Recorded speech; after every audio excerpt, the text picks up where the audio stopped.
Está na Bíblia. Oséias, capítulo 7.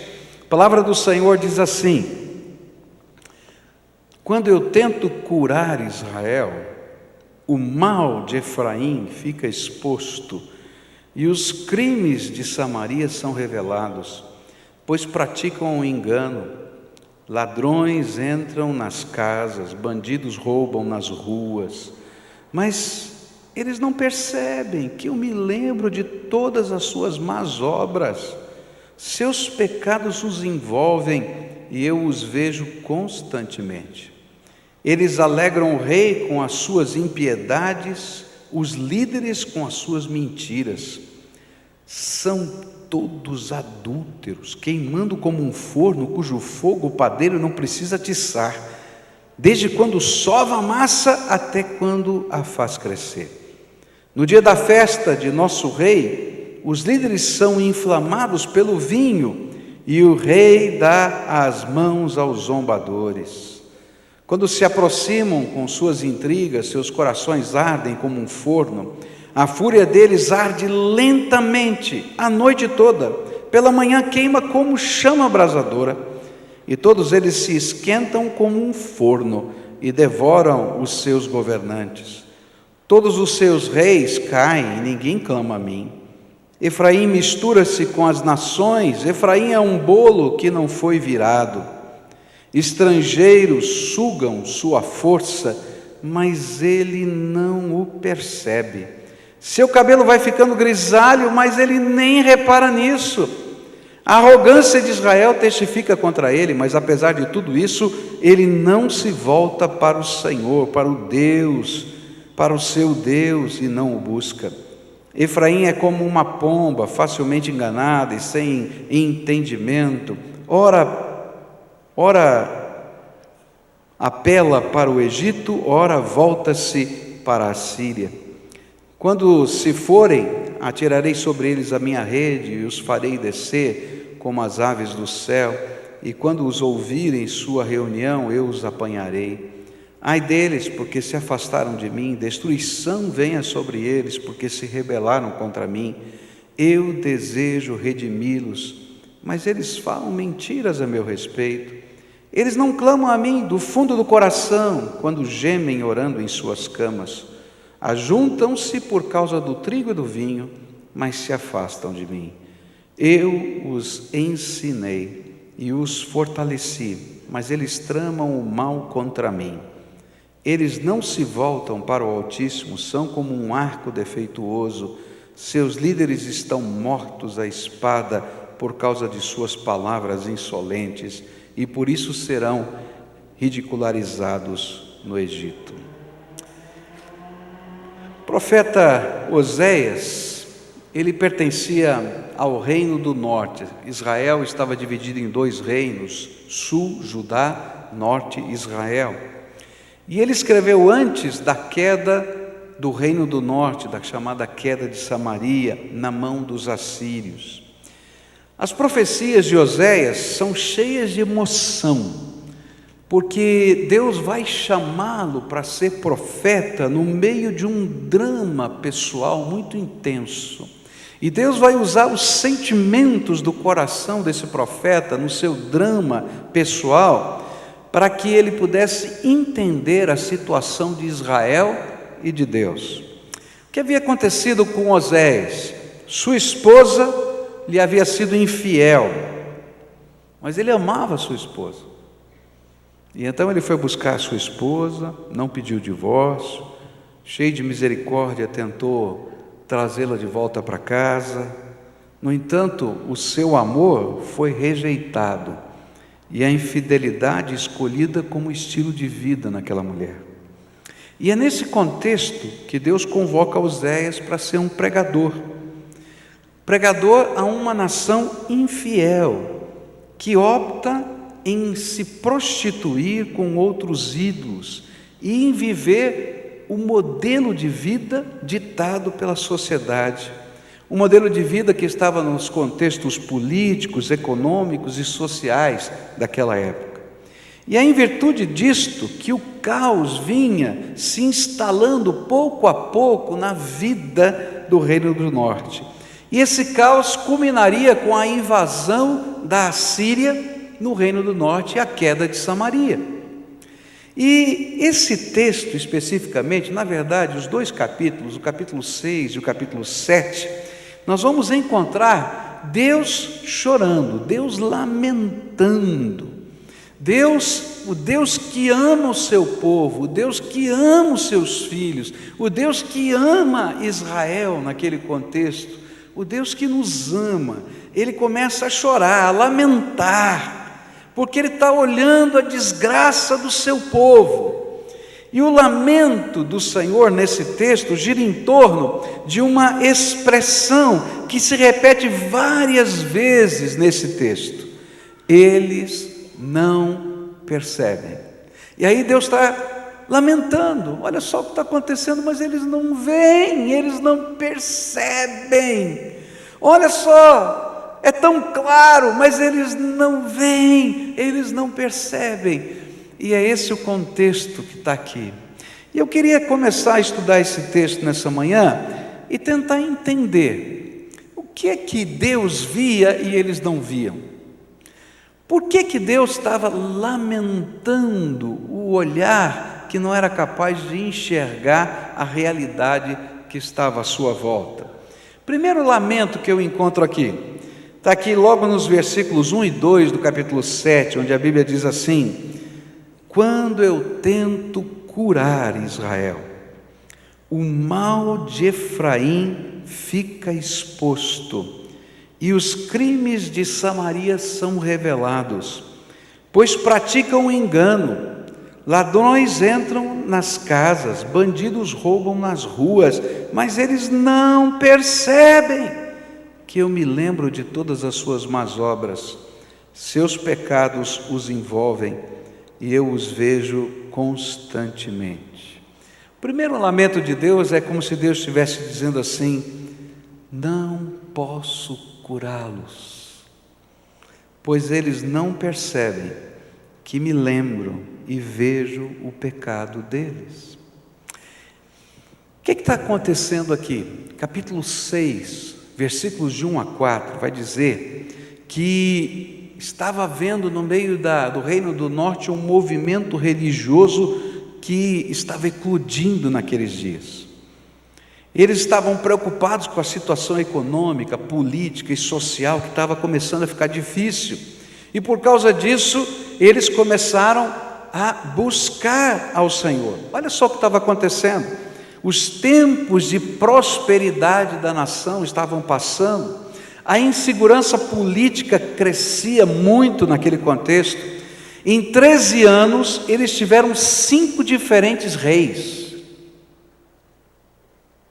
Em 20 anos, que era o período que existia o Reino do Norte, 9 diferentes dinastias assumiram o poder e 4 reis tinham sido assassinados. Pode imaginar a confusão que estava lá? Ninguém sabia o que estava acontecendo, quem era a favor, quem era contra, o que estava acontecendo.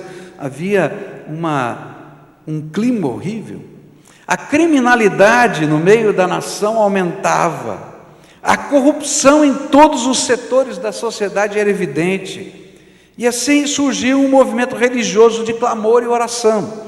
E esse movimento vai aparecer nos versículos de 1 a 3 do capítulo 6 de Oséias. Olha só, o povo de Israel diz: venham, voltemos todos para Deus, o Senhor, Ele nos feriu, mas com certeza vai nos curar. Ele nos castigou, mas certamente nos perdoará.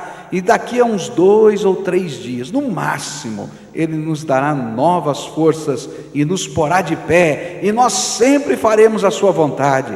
Vamos nos dedicar mais e mais ao Senhor. Tão certo como nasce o sol, Ele virá nos ajudar, virá tão certamente como vêm as chuvas da primavera que regam a terra.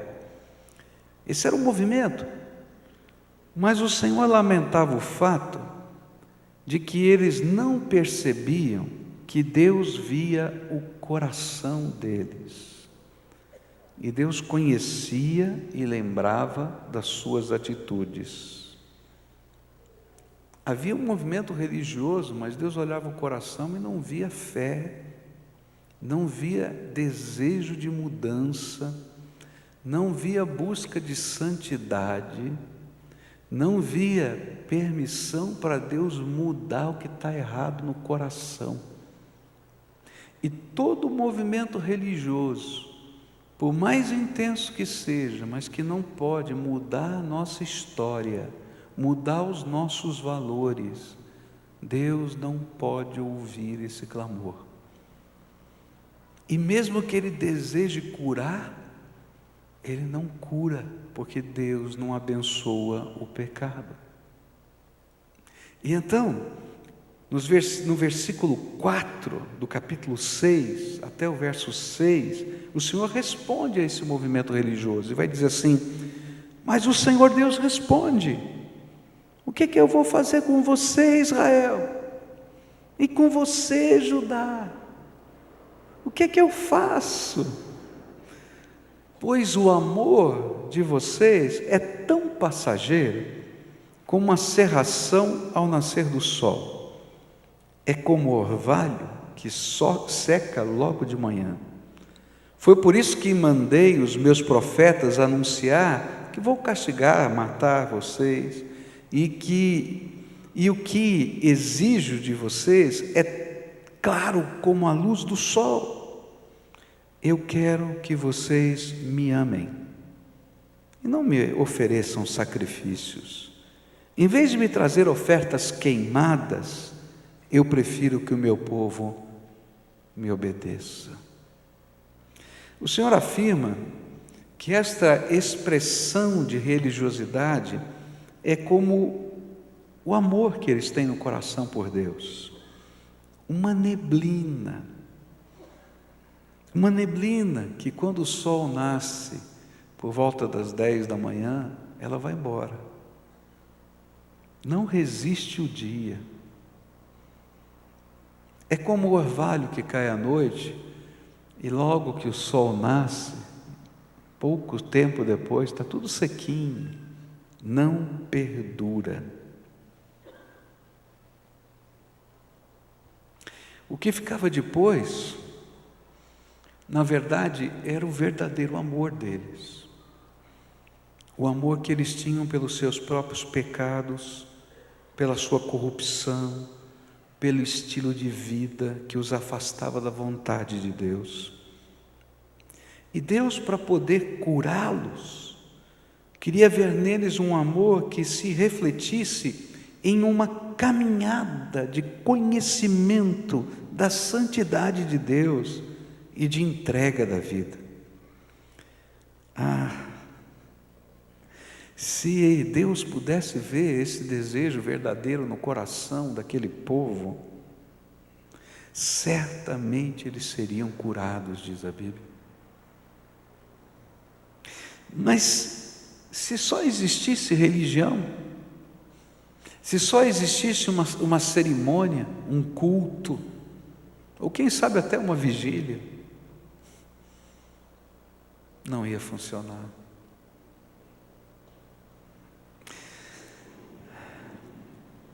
Porque o milagre e a cura que eles buscavam não é um fato, não é um acontecimento, não é um episódio da vida, é uma pessoa que precisa estar tomando conta da nossa vida, do nosso coração todo dia. Deus não pode abençoar o pecado, a iniquidade e a falta de compromisso com o seu senhorio e a sua vontade. Deus não pode abençoar. E aí Deus vai lamentar não poder curar, porque Ele ama os seus filhos. Mas Ele lamenta porque nós não percebemos, nós não lembramos que Ele está vendo o que vivemos e ouvindo até o que nós pensamos. Por isso, o apelo de Oséias era muito mais intenso. Ele estava dizendo: deixem o Senhor transformar as suas vidas. Chega de religião, caminhe com Deus. Eu quero ver e eu quero ser o Senhor do seu coração, o Senhor da sua vida, o Senhor da sua economia, o Senhor da sua família, o Senhor do tipo de sociedade que você vive, o Senhor da política e do governo que dirige a sua nação. Amar e conhecer a Deus é implantar os valores da santidade de Deus em todas as instâncias da nossa vida.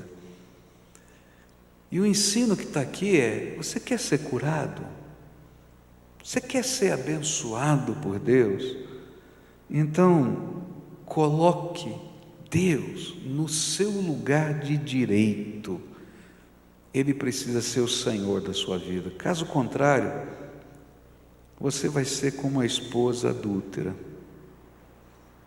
nesta relação de fé. E é isso que Oséias está falando. Um amor que não se concretiza em fatos. Alguns anos atrás, eu estava dirigindo culto de oração e voltava aquele culto de oração toda semana uma mulher. E toda semana ela dizia: pastor, ora por mim, está acontecendo isso, aquilo, aquilo outro. Terminava o culto, eu orava por ela. Na outra semana ela falava: pastor, ora por mim, está acontecendo aquilo, aquilo, aquilo outro. E assim vai. Até que, depois de várias semanas, o Espírito de Deus me incomodou para fazer uma pergunta. Disse assim: filha, a gente tem orado tanto, não é? Você tem estado aqui tantas vezes, e eu não estou entendendo o que está acontecendo. Porque eu creio que Deus ouve e responde as orações. Mas Deus não abençoa pecado. O que está havendo? Aí eu me lembro que aquela senhora baixou a cabeça. Ela conhecia a palavra de Deus, ela conhecia muito bem o que a palavra de Deus falava. E ela disse para mim: pastor, eu vivo com um homem que não é meu marido. E eu sei que Deus não se agrada disso. Então, filha, acerta a tua vida. Porque é só assim que Deus pode começar uma obra de transformação no seu coração. Interessante que depois daquele dia ela passou meses sem voltar à igreja. Pensei, mas na verdade depois de vários meses, quase anos na verdade, ela voltou. Terminou o culto, lá estava ela, mas ela estava sorrindo. E ela disse: pastor, hoje eu vim para agradecer, porque eu acertei a minha vida e Deus me abençoou. Não existe liturgia milagrosa. Não existe uma oração que você vai ler no jornal poderosa para fazer esse ou aquele milagre. Isso é magia, isso é crendice.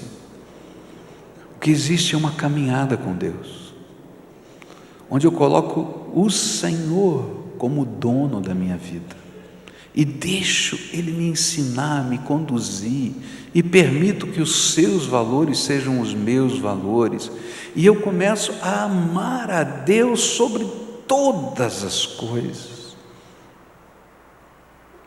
Porque, queridos, quando a gente ora, e pode até estar gemendo, como ele vai dizer, eles estão gemendo de noite, mas o coração deles se afasta para longe de mim. E a gente não está disposto a deixar o Senhor nos ensinar a viver. A gente está dizendo que a gente não o ama suficientemente para colocá-lo como Senhor da nossa vida. Segundo o lamento de Deus que aparece aqui nessa história, eles não percebem que os estrangeiros sugam as suas forças. Capítulo 9, versículo 9 do capítulo 7 diz exatamente isso. O segundo lamento de Deus tem a ver com onde estavam eles buscando socorro. Neste texto, várias vezes o Senhor afirma que eles não clamavam, nem buscavam ao Senhor, e ainda que existissem movimentos religiosos, eles não o buscavam de todo o coração. Diz assim o verso 14: eles não clamam a mim do fundo do coração, quando gemem orando em suas camas. Ajuntam-se por causa do trigo e do vinho, mas se afastam de mim. O pior era que, por não quererem obedecer ao Senhor, eles se colocavam em alianças políticas e militares com o Egito e com a Síria. O que Deus estava dizendo é o seguinte: quando eu não coloco o Senhor em primeiro lugar, ainda que eu ore a Deus, eu espero que as soluções venham de A ou de B. Está entendendo? Eu estou orando, estou pedindo uma coisa para Deus, estou buscando alguma coisa do Senhor, mas eu já estou tomando atitudes, negociando com A, negociando com B, fazendo planos, contando com o que não chegou, tá? Dizendo, está tudo quase resolvido, agora vai dar certo, vai entrar um investidor maravilhoso na minha empresa que vai salvar tudo. Está entendendo? E esse investidor maravilhoso em Israel, ora era o Egito, uma grande potência, ora era a Síria, outra grande potência. E Deus começa a chorar dizendo assim: vocês não estão entendendo que isso aí não é investimento, que isso aí é manobra, e que a força de vocês está indo embora para aqueles países, e o final dessa história é que a Síria vai ficar dona dessa terra, e vocês vão ser desterrados, porque as 10 tribos de Israel perdem a sua terra e perdem a sua identidade, porque no jeito de conquistar que a Síria fazia, ele levava parte do povo para um país estranho, pegava parte de um povo de um país estranho e colocava naquela terra, e fazia com que eles se misturassem, de tal maneira que eles perdessem a sua identidade cultural, e assim eles ficassem completamente subjugados. E é dessa maneira que vai nascer o povo samaritano do Novo Testamento, dessa mistura de um povo que veio da Mongólia, que foi plantado naquele lugar, que se misturou com o povo da terra, e parte desse povo da terra foi levado para outro lugar, e eles perderam a sua identidade e viraram outro povo. E Deus estava dizendo: vocês não estão entendendo, olha, abre os olhos. Na verdade, essas alianças não eram a bênção que celebravam, mas cada uma delas sugava-lhes cada vez mais a força. Estavam em busca de pão e de vinho, ou seja, da prosperidade dos povos, e por isso negociavam os seus valores, estavam dispostos a se amoldarem aos ditames das potências daquela época, mas não tinham a coragem de se colocarem nas mãos do Senhor para o servirem. Por isso, a verdadeira razão das reuniões de fé era uma agenda oculta dos seus corações. E assim Deus lamentava o fato de terem trocado aquele que poderia curá-los, aquele que verdadeiramente os amava, para serem subjugados, dominados pelos que só viam neles outra fonte de recursos, e recursos fáceis. É triste quando vemos alguém que amamos se rebelando contra o nosso amor para ser machucado e usado por outros. Esse era o lamento de Deus. Alguns anos atrás eu acompanhei uma família que viveu um drama horrível. Eu acho que nenhum de nós gostaria de viver o drama que essa família viveu. Isso já há muitos anos. Uma menina adolescente, criada num lar estável, direitinho, tudo certinho, E começa a ter umas atitudes diferentes, umas roupas diferentes, um dinheiro diferente, e todo mundo fica preocupado. O que está acontecendo com essa menina? Quando descobrem que a menina tinha uma segunda vida, estudava na escola, morava com seus pais, mas trabalhava como garota de programa, menor de idade, para ganhar dinheiro fácil. Você pode imaginar você descobrir isso na tua casa e você não entender por quê? O que está acontecendo? E eu acho que o choro daqueles pais era o choro de Deus, porque aquela menina imaginava que aquela grana, aquele tipo de programa, aquele paparico todo, aquelas roupas, aquilo que ela podia comprar e guardar fora de casa, era uma vida que ela estava sonhando. Mas os seus pais viam o que Deus via nessa história, que a força, a beleza, a pureza, o futuro estava sendo sugado. E aquilo que parecia ser o suprassumo da vida, era na verdade a pior desgraça. E sabe o que é triste? É que quando aqueles pais falavam com aquela menina, ela não enxergava. E quando eles mostravam histórias, vidas, situações, ela não conseguia perceber. Parecia que estava trancada a sua mente. Queridos, muitas vezes Deus olha para a minha vida e para a sua vida e vê a gente perdendo a vida, desperdiçando a vida. E como um pai que está dizendo para a gente, olha, toma cuidado, não é por aí, esse teu amigo, cuidado com ele, cuidado. Olha, esse lugar que você está, toma cuidado. Olha, essa aspiração, toma cuidado. E parece que ele é tão careta, tão bobo, que não conhece a vida, que não sabe de nada. Porque a gente sabe tudo. E a gente segue o caminho da gente. Queridos, muitas vezes Deus está olhando para a minha vida e para a sua vida e está chorando. Está chorando. Porque Ele gostaria de curar e não pode. E sabe o que é pior? Ele gostaria de te proteger e você não deixa.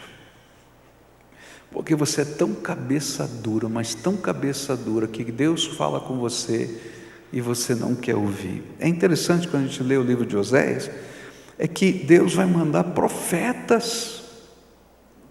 Muitos dos grandes profetas e dos pequenos profetas vão trabalhar nessa época, tanto no reino do norte quanto no reino do sul, dizendo a mesma coisa: para com isso, para com isso, para com isso, antes que venha o dia mau, para com isso, antes que venha o dia mau.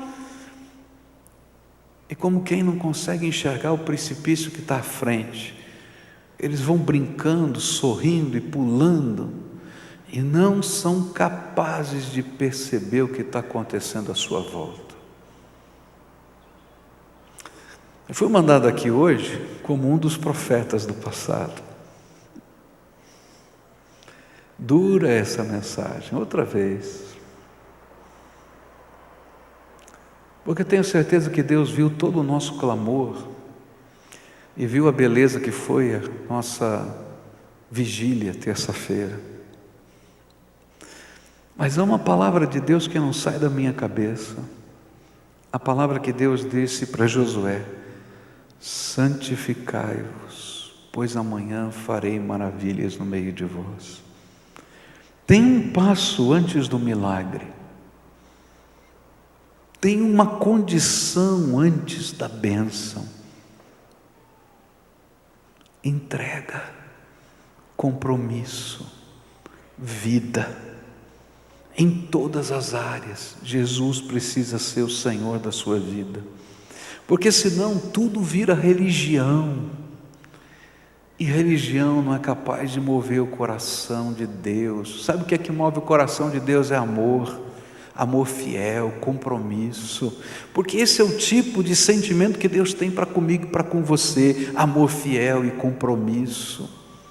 Sabe o que Jesus quer ver na sua vida? É um coração maleável, é um filho que se aconchega no seu braço, que o ama tanto e que o respeita tanto que não tem vergonha de segui-lo, que não importa o lugar, ele está lá para dizer: Jesus é o Senhor da minha vida, que paga os preços, como a gente aprendeu a semana passada, porque, querido, senão tudo fica vazio. E sabe, o livro de Eclesiastes vai dizer: vazio de vazio, tudo é vazio, porque assim a vida, se não tiver a essência da graça de Deus em nós. Por isso nessa manhã eu queria orar outra vez, não a oração da religião, porque a oração da religião não funciona, a oração mágica não funciona. Sabe o que funciona? É a oração da entrega, é a oração da confissão. A Bíblia diz: um coração quebrantado e contrito não desprezarás, ó Deus. É a oração que diz: Jesus, isso está errado na minha vida, o Senhor já falou comigo, muda, me ajuda. E eu não quero orar hoje para amanhã começar como se nada tivesse acontecido, mas eu queria que o temor do Senhor guardasse o meu coração. Sabe, queridos, por que às vezes a gente não percebe? Porque a gente acha que não tem consequência. E o temor do Senhor é aquele que sabe que um dia, quer a gente queira, quer não, as consequências vêm, e eu não vou ter o controle sobre elas. Quando as consequências das nossas decisões chegam na nossa vida, não tem controle, não tem jeitinho, elas nos atropelam, e a gente não sabe o que fazer. Então hoje o Espírito Santo de Deus está falando: o único que pode mudar essa rota, o único que pode transformar o caminho, o único que pode encobrir uma multidão de pecados, não para que continue tudo do mesmo jeito, é o Todo-Poderoso, porque Ele morreu na cruz do Calvário por nós, e o seu sangue nos redime e nos perdoa. Mas não é uma graça barata, porque esse perdão custou muito caro. Sabe quanto custou esse teu perdão? Do seu pecado.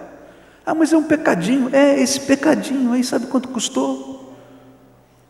Deus se esvaziou da sua glória, coube na forma humana, tomou o teu lugar na cruz do Calvário, porque o salário do pecado é a morte, morte física e morte espiritual. Desceu ao Hades, lugar que a gente chama de inferno. Entre a sua morte e a sua ressurreição, Ele desceu naquele lugar por sua causa, e tomou das mãos de Satanás as chaves da morte e do inferno, para que todo aquele que nele crê não pereça, tenha vida eterna. É por isso que Hebreus vai falar uma coisa muito complicada para a cabeça da gente, que não há perdão para o pecado deliberado. Hebreus vai falar: como é que Deus pode perdoar se você intencionalmente pede perdão hoje, já sabendo que você vai fazer a mesma coisa amanhã, do mesmo jeito? Você perdoaria? Você acha que Deus é tolo? Você acha que não custou nada? Então, é por isso que Deus ouvia as orações e dizia: está tão claro como a luz do sol que eu quero de vocês: amor e obediência.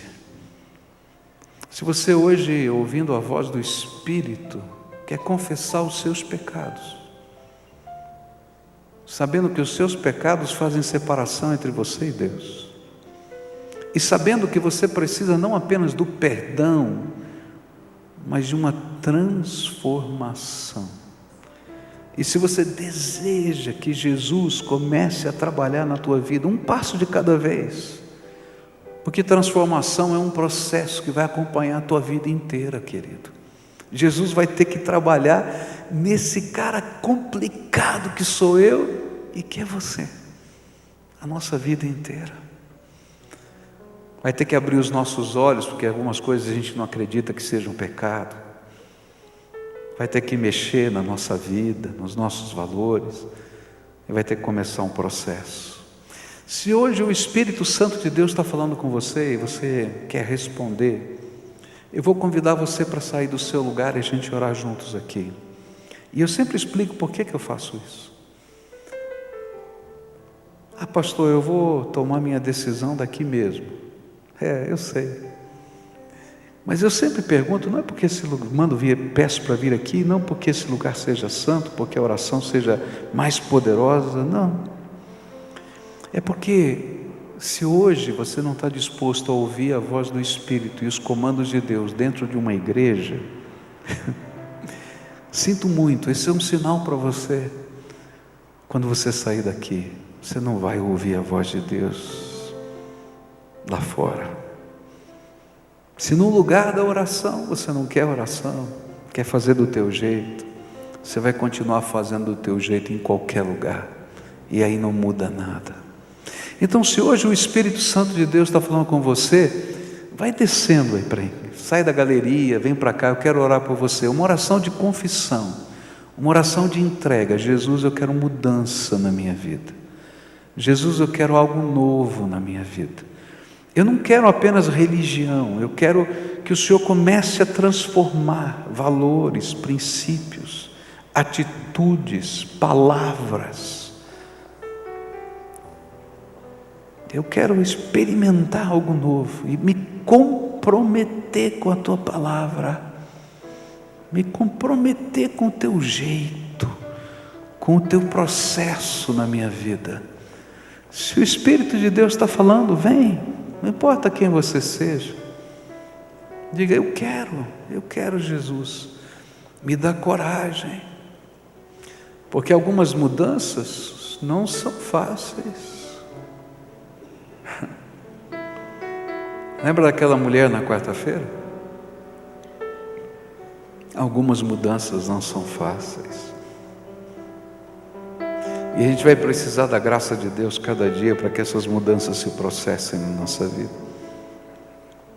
Mas quando a gente ama mais o Senhor e a gente experimenta mais do Senhor, nada nem ninguém vai impedir o que Deus vai fazer na nossa vida, porque Ele vai nos ensinar a viver.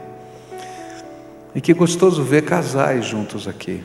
Louva a Deus por isso, pela sua vida, viu? Pelo casal que está junto aqui, para que a casa seja bendita do Senhor, que essa casa seja bendita do Senhor, viu?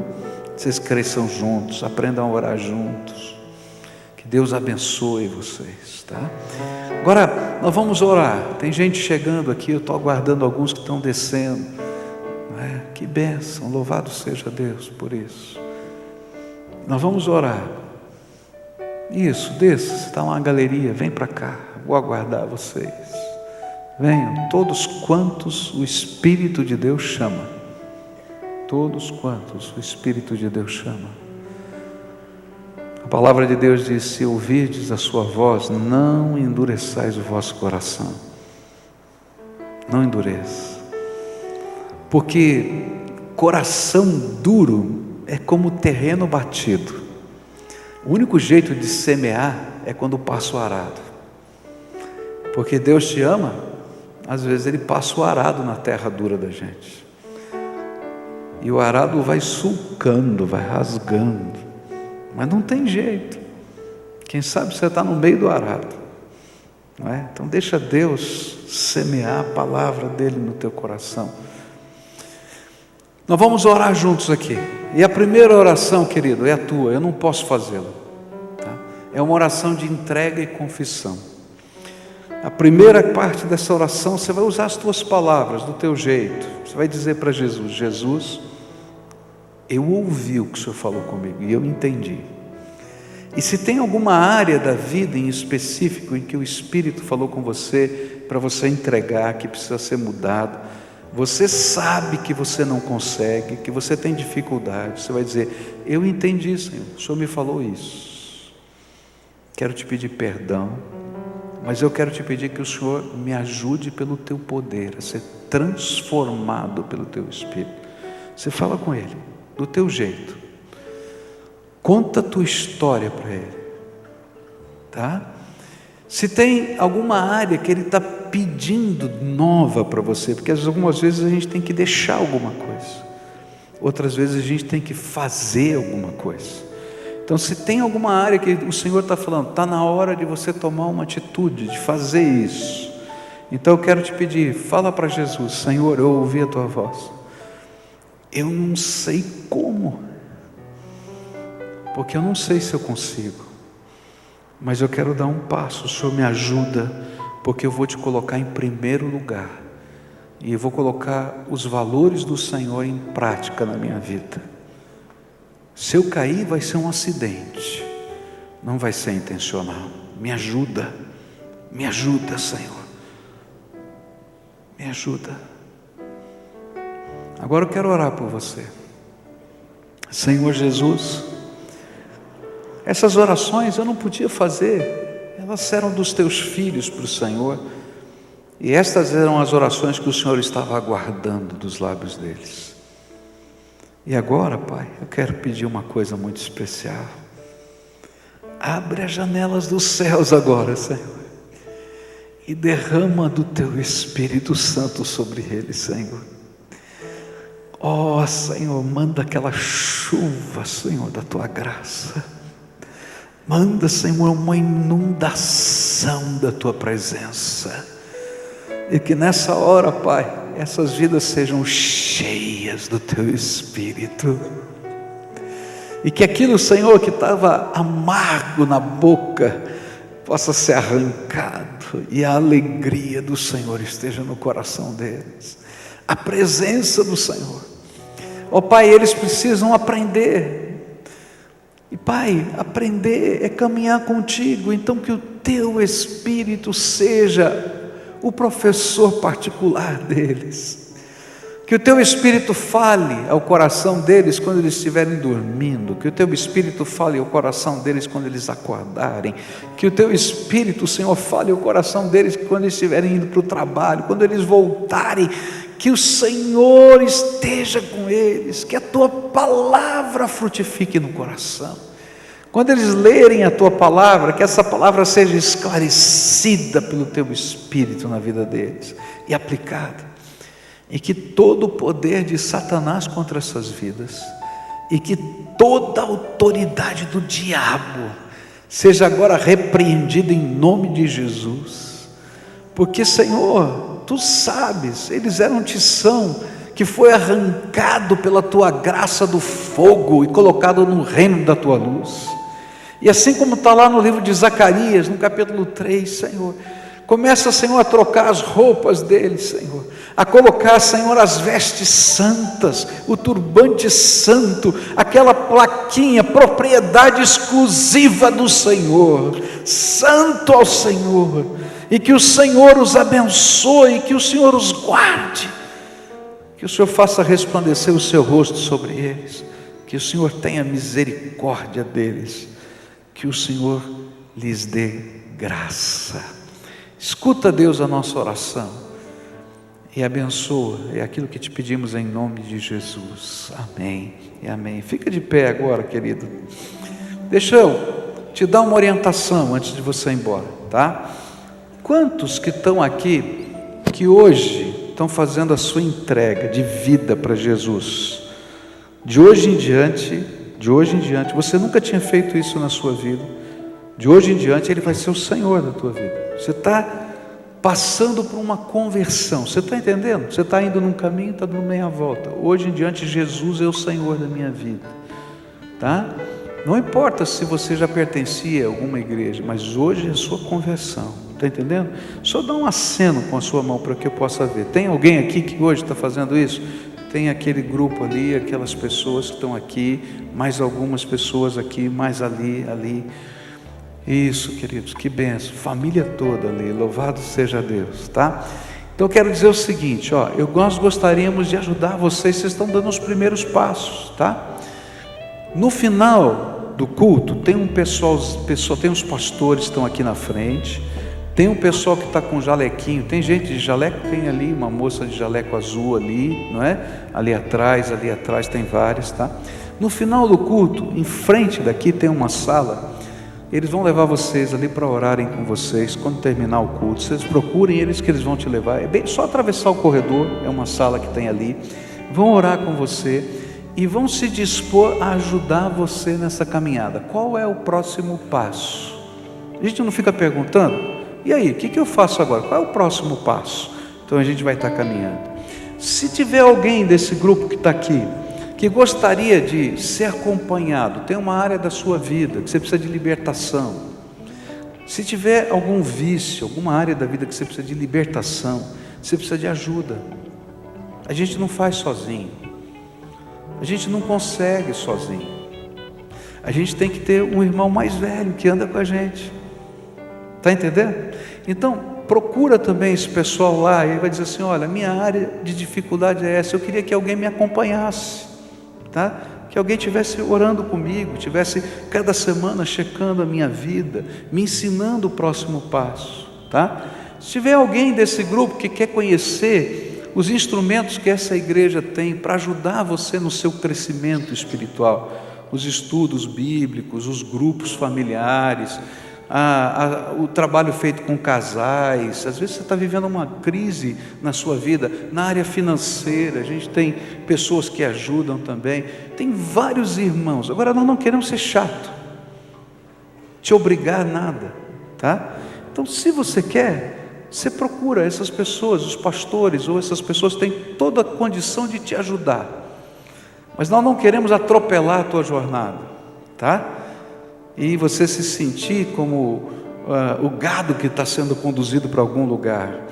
Nós queremos ser irmãos, amigos, companheiros da mesma viagem, só isso. Eu sou pecador, se não fosse a graça de Jesus eu estava perdido. Você também. E a gente está caminhando com Jesus, é só isso. Tá bom? Então dá a mão para quem está perto de você. A gente vai terminar o culto juntos aqui. E olha, eu vou pedir, hein, essa semana, não esqueçam de orar pelo seu pastor, hein? A gente vai estar nesses 2 países pregando, né? Eu não falo espanhol, não sei pregar em espanhol. Tenha misericórdia. Ora por mim, tá bom? Tá combinado? Não esquece, tá? Não vai esquecer não? Então, adora a Deus. Logo depois dessa canção, eu vou impetrar a bênção, vai terminar o culto. Se você quer continuar a conversa, esse pessoal está aqui, tá? Eles vão começar aqui, vão te levar para aquela sala lá e a gente vai estar caminhando juntos. Quando o sol se vai, tudo se desfaz, eu já chego a ti.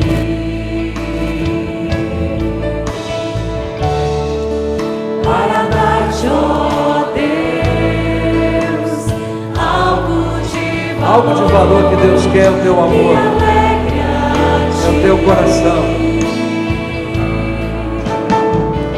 Dar-te mais que uma canção. Religião não funciona, Pois a música em si não é o coração, é a vida. Tu sondas meu interior, sabes tudo que sou e queres meu coração. Agora sim. Quero adorar.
coração, maior oferta, tua vida, teu coração. Achei mais que uma canção, pois a música em si não é o que queres de mim. Tu sondas meu interior, sabes tudo que sou e queres meu coração. Quero adorar-te com minha alma, és o meu Salvador e a essência do meu louvor. Perdão, Senhor, é o que mais quero, és o meu Redentor e a essência do meu louvor. Quero adorar-te com minha alma, és o meu Salvador e a essência do meu louvor. Perdão, Senhor, é o que mais quero, és o meu Redentor e a essência do meu louvor. De com minha alma, és o meu Salvador e a essência do meu louvor.